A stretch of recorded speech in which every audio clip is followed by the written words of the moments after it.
Field.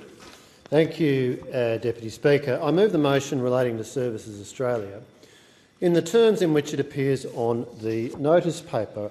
And I'm prompted to do this, Mr Deputy Speaker, because last week the member for Maribyrnong, the member for Government Services, delivered a speech which he billed as containing a stocktake of his achievements in the Government Services portfolio. And it turns out that the Minister for Government Services, when he comes to assess his own performance, gives himself a very high mark. He didn't put it in exactly these terms, but certainly when I was at Sydney University, it went from pass to credit to distinction to high distinction. I think it's pretty clear that the Minister for Government Services regards himself as being worthy of a high distinction. He had this to say, quotes, "When I took over the portfolio, it was obvious that staffing cuts, thousands of jobs being abolished, had left the agency unable to meet customer expectations," close quotes. By the way, he was referring to those dreadful Liberals who'd done this.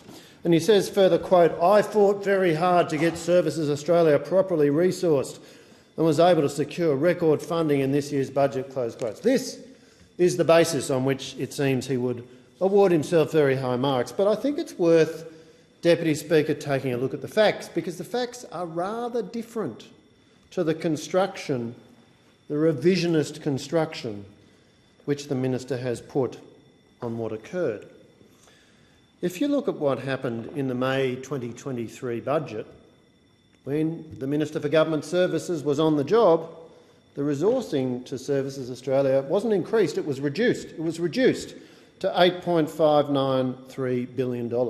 And the average staffing level was cut, not increased but cut, to 26,692. Now, we all know that the member for Maribyrnong likes to put the best possible construction on things, and you'd be naive to take what he said at face value. But I have to say this is a particularly remarkable exercise in rewriting history. Because the simple fact is that under the member for Maribyrnong, the performance of Services Australia has gone backwards, and the reason is that the member for Maribyrnong has been applying the wrong policy tools. Now, in the period from in 2021-22, when those dreadful Liberals, to use his language, when we were in government, it took on average 35 days to process a claim for an age pension. 35 days. For the period 1 January 2024 to 1 May 2024, the average time was 84 days. So processing time gone from 35 days to 84 days, gone from reasonable to terrible. Now, at the same time, we saw a change in the number of people sitting in the customer delivery group from 20,902 to 23,324. So the number of people in the customer service delivery group went up. The actual quality of the customer service delivery went through the floor. Now, I've heard a range of excuses from the minister over the last couple of years. There's been an argument that we've seen an increase in customer demand. Not true. Customer demand in 21-22, 126 million. Customer demand in 23-24, 92 million. 126 million to 92 million. So demand dropped. The number of claims that were made, 21-22, 517 million. 23-24, 468 million. So let's be clear, number of claims dropped, and yet processing time got worse. Under the Coalition, Services Australia had a smaller headcount, it had more claims to deal with, it faced higher customer demand, and it delivered better outcomes.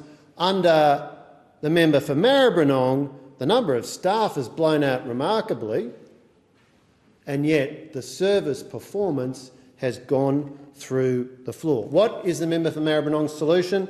It's to splurge yet more money. $1.8 billion now committed for an extra 7,500 public servants. Well, we've seen the trend. More public servants means services reducing.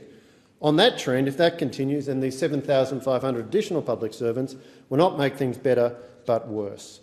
Frankly, the member for Maribyrnong has done a truly dismal job, and critically, trying to run Services Australia in the 21st century, he's been using discredited 19th century approaches. He wants to throw more staff at the problem What he needs to do, amongst other things, is do a much better job on the digital service delivery. Service New South Wales under the coalition government showed the way. This minister has not been listening. Australians deserve better. The member for Maribyrnong has given himself a very high mark. Most objective observers would disagree very strongly.